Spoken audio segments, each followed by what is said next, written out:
Christian Nzao-Lembe, né à Yolo, Kinshasa, début des années 80, revêt de multiples casquettes et toutes avec sa passion. Auteur-éditeur avec 2 livres à son actif et la maison d'édition Bassama. Aussi chef cuisinier à la quincaillerie renommée restaurant de Bruxelles, très jeune, il touche au journalisme et collabore avec de grands noms de la presse congolaise. Il est également auteur d'un album musical Nzela Ezamolaï et papa de 3 enfants. Après des humanités en pédagogie générale, il fait un graduat en communication sociale aux facultés catholiques de Kinshasa. Ensuite, il s'établit en Belgique où il fait encore plusieurs formations en technique d'éducation de la petite enfance, aide-soignant, avant d'obtenir enfin un baccalauréat en écriture multimédia. Dans Mikanda, c'est avant tout avec l'auteur, écrivain, éditeur que nous allons nous entretenir aujourd'hui. Il commence à lire très tôt et restera un assidu lecteur. Ses premiers poèmes, il les écrit déjà à la petite école. Auteur de 2 livres, dont le premier intitulé Une envie de Kinshasa et autres nouvelles, on qualifie l'écriture d'hybride entre le style journalistique et l'esthétique littéraire.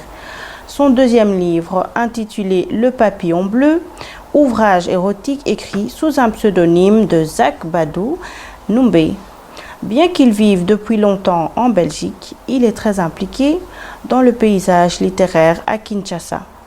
Esprit et corps voyageant entre Bruxelles et Kinshasa, qui ne le quitte jamais, il vit à 150 à l'heure avec des idées qui fusionnent 24 heures sur 24. Et si on rajoute une soif d'apprendre, c'est ainsi qu'on vous présente Christian Nzao-Lembe. Merci.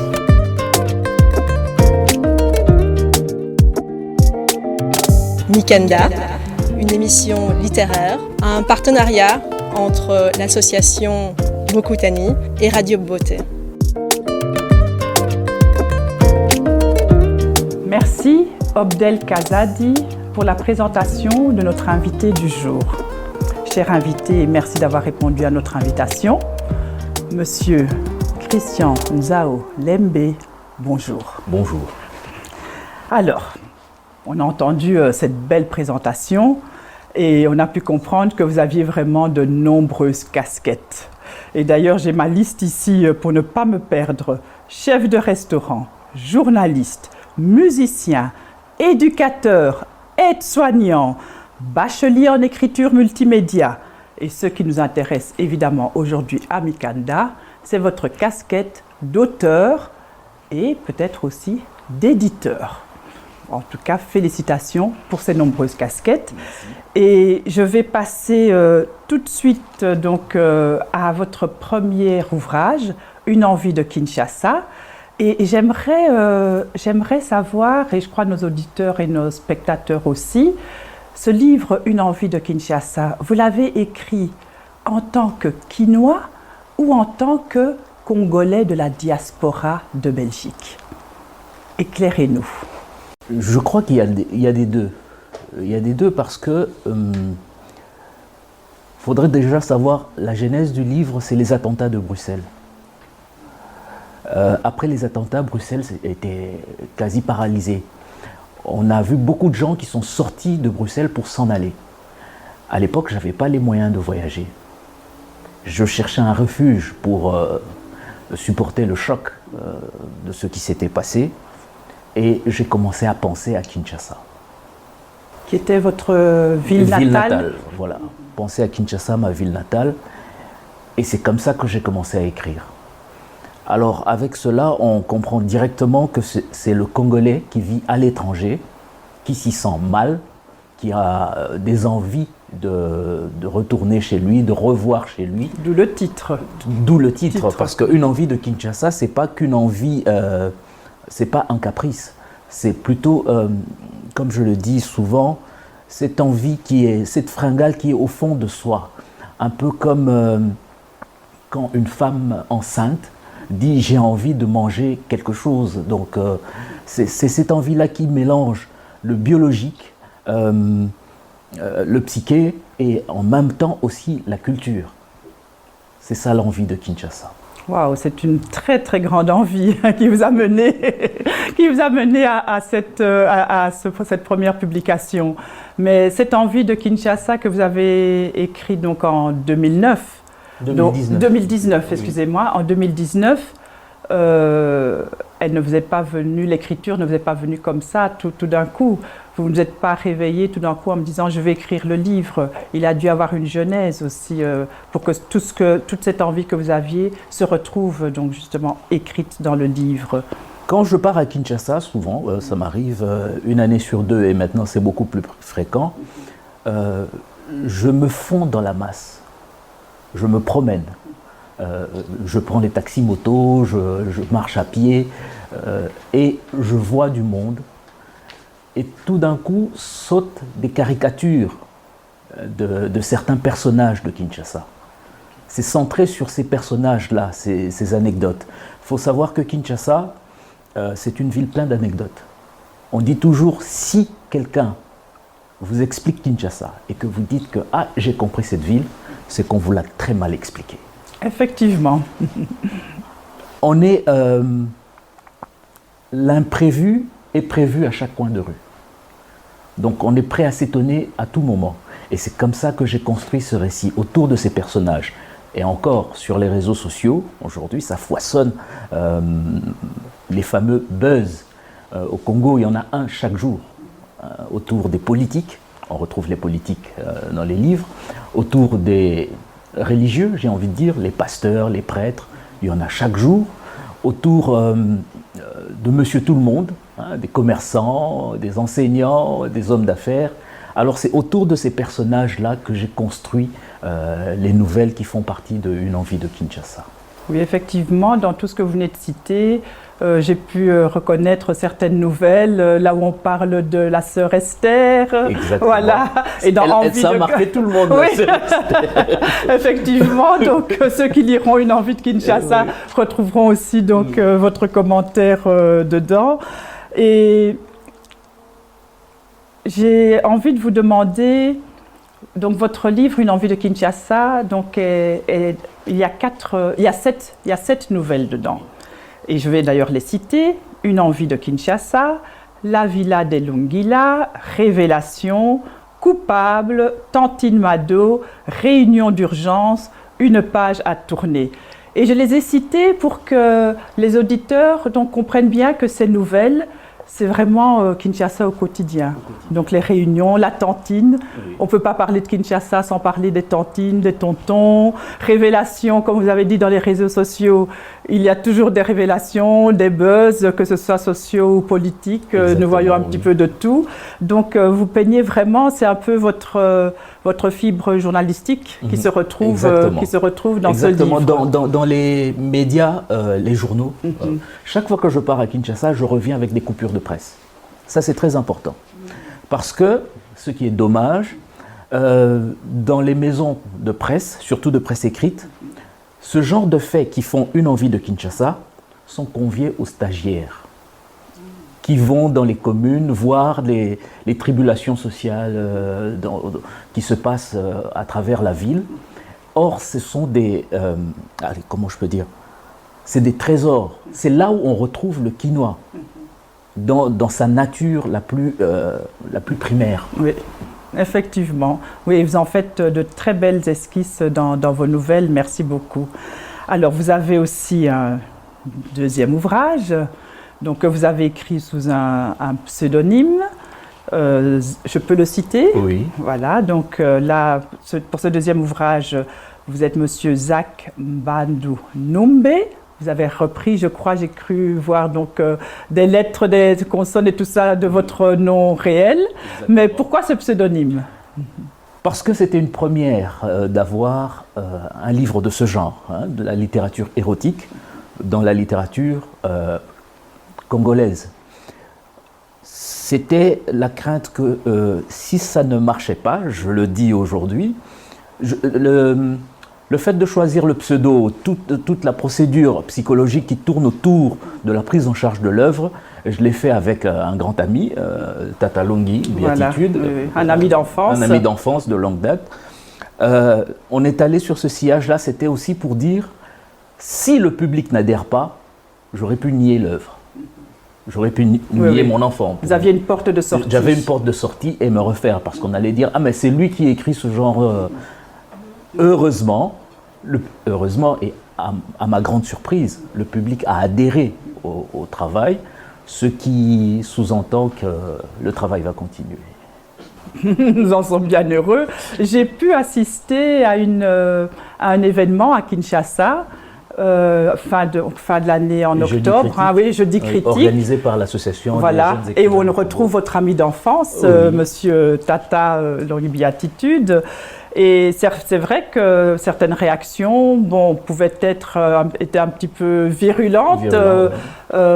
Vous y attendiez certainement de par la société quinoise, qui est parfois un peu à l'américaine. Hein. On fait des choses, mais on ne veut pas les montrer. Exactement, je le dis, je crois, en 4e de couverture, le conseil éditorial l'avait dit, que nous sommes une société faussement puritaine.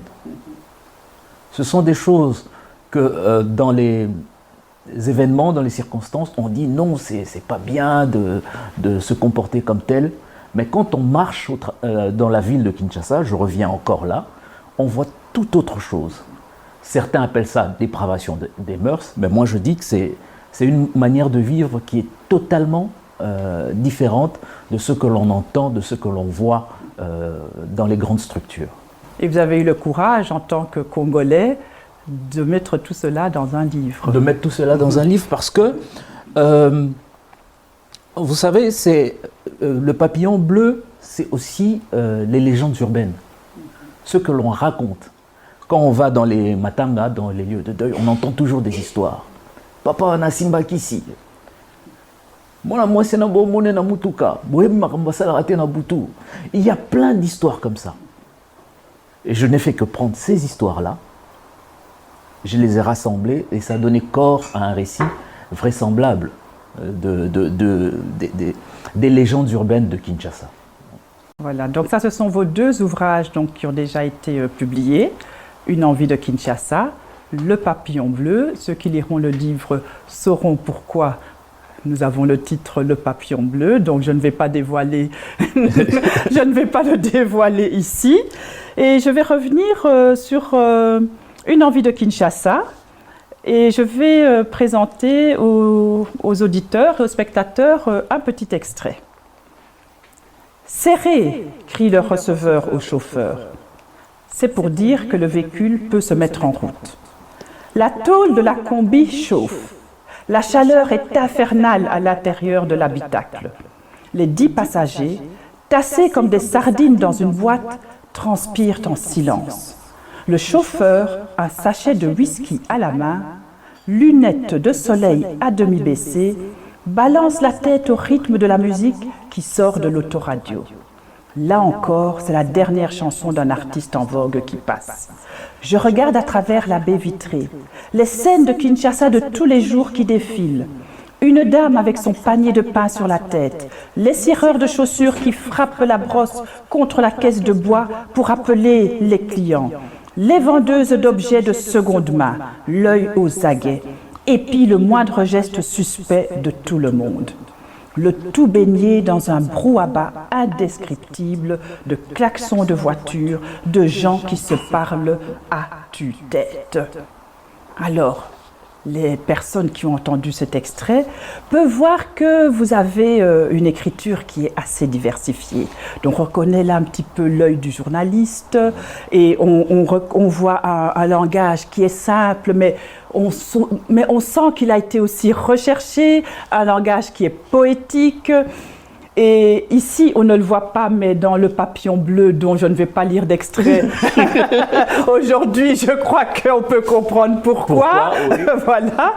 Donc, parfois, l'écriture peut être aussi triviale et assez crue, avec des mots aussi en lingala, etc.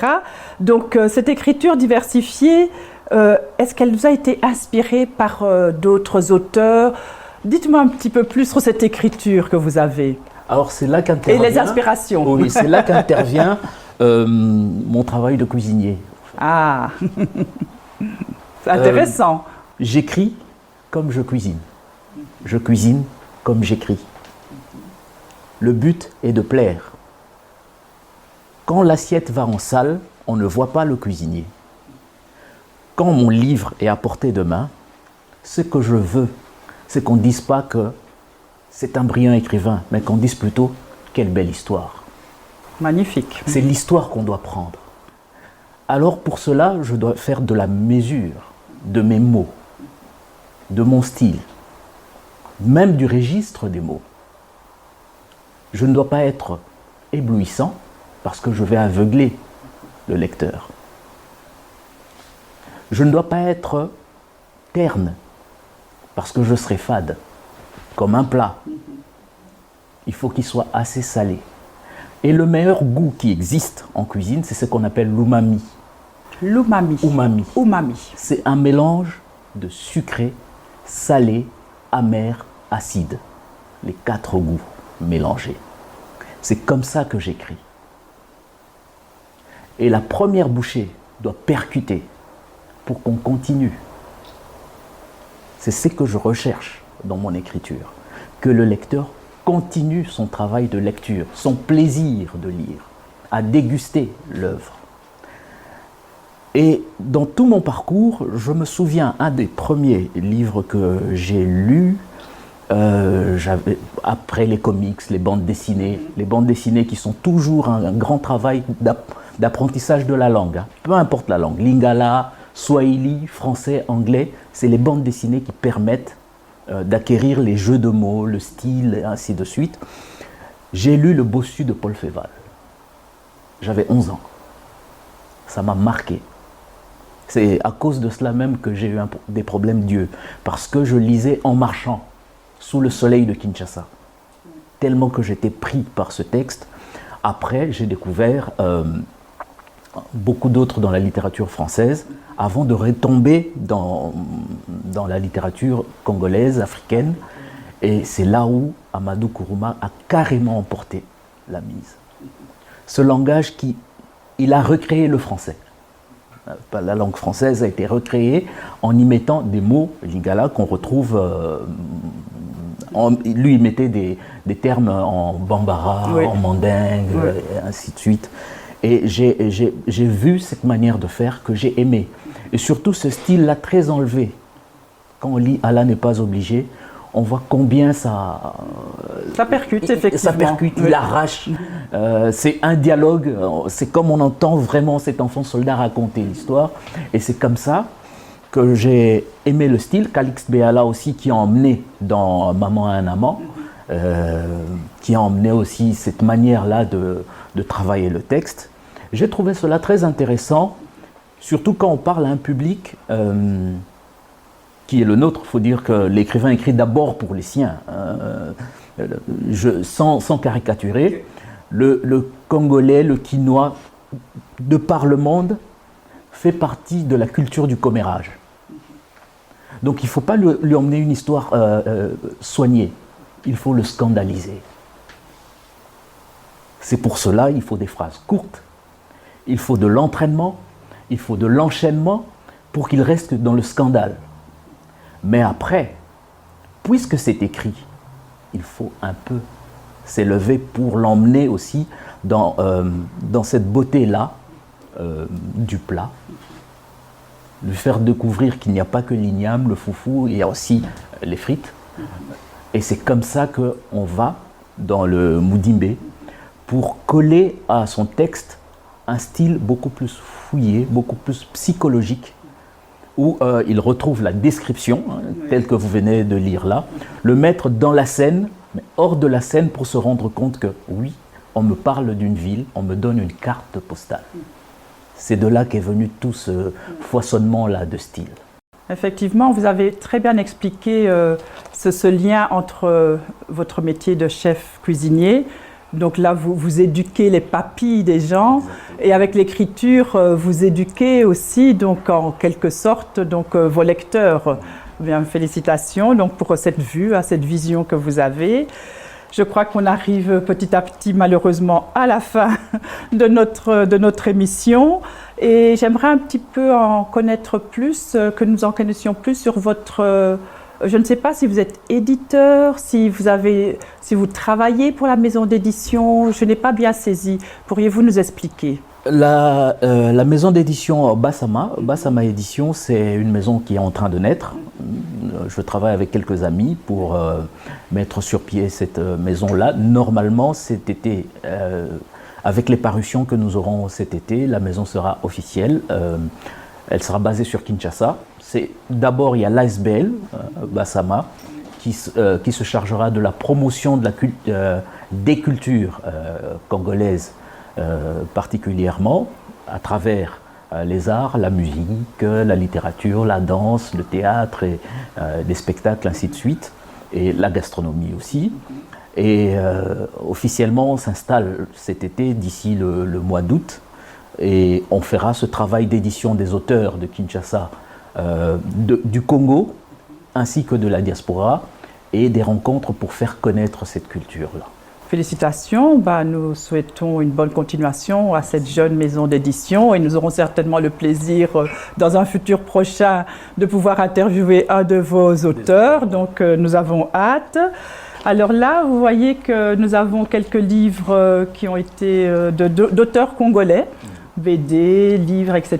Donc nous demandons à tous nos invités de regarder, de choisir le livre soit qu'il aimerait lire, soit le livre qu'il voudrait recommander à notre public parce qu'il l'a lu. Bon, ici, ce sont... il y a vos ouvrages, donc je vais vous demander de ne pas choisir parmi vos deux ouvrages parce que après vous avoir écouté, ceux qui ne les ont pas encore lus, je sais qu'ils feront tout pour les avoir. Donc voilà, regardez un petit peu ce qui peut faire le bonheur d'un lecteur, d'un prochain lecteur. Donc, ou de vous-même aussi. Là, directement, je prends Parole du perroquet. Qui est sorti il n'y a pas longtemps. Qui est sorti il n'y a pas longtemps, parce que, pour plusieurs raisons. C'est le premier travail édité des éditions Miesi. C'était un gros challenge pour eux. Le challenge vient du fait que l'auteur, si on doit parler en termes de génération, n'est pas de notre génération. C'est le pont qu'on fait entre les jeunes écrivains, on a parlé de la GECO, oui, et ceux qui écrivaient, qui ont semblé abandonner ce travail d'écriture après tout ce que les politiques ont fait oui, à la culture. Et les éditions Miesi sont allées ressortir, c'est comme dans les films de guerre, hein, on va prendre ce vétéran-là qui a arrêté la guerre pour venir sauver. Alors ils ont pris le vieux, comme on dit chez nous oui, de manière affective, le vieux Vincent. Et on parlait tout à l'heure du style, oui, il paraît qu'il a un style corsé, très difficile à pénétrer, mais qui vaut la peine. C'est pour cela, je ne l'ai pas encore eu. Moi non plus. Je ne fais qu'embêter l'équipe éditoriale pour savoir comment l'avoir. Je pense que ça sera pour bientôt. Ah, mais vous auriez dû passer par Bokutani. Parce que nous sommes venus avec quelques livres pour des personnes en Belgique. Donc, on va en parler après l'émission. D'accord. Donc, c'est ce livre-là que j'aimerais vraiment lire parce que ça me permettrait aussi dans mon travail pédagogique de savoir comment parler aux jeunes du travail qui est en train de revenir. Hein. Le travail d'écriture revient au Congo comme il l'était jusqu'au milieu des années 80. Et c'est vrai que ça, c'est déjà une grosse pierre qui va permettre à l'édifice de continuer à être construit. Voilà, et à la littérature congolaise de continuer à avancer. À avancer, oui. Voilà, merci. Alors, je vais encore vous demander une toute petite chose avant oui, de vous laisser. C'est de dire un mot de la fin dans une des langues nationales pour les auditeurs. Je vous laisse la place. Liloba nanga ya suka, loba na lingala eza makomi, buku oyo nyonso bozomona na manaka oyo makomi, eza pona kopesa biso posa ya kotanga, posa ya koyekola. Esengeli tosomba babuku wana po buku yango nde ezali solo ya mboka na biso. Yango nde komatisa kita na biso tokotikela bana na biso. Na yango nakosenga na bino banso bozolanda manaka oyo boyeba kosunga bakomi buku na kosombaka babuku na bango pe kolobelaka bango na bayebi nanu te. Monsieur Nzao Lembe, merci de votre venue. Mikanda vous remercie. C'est moi qui vous remercie. Merci.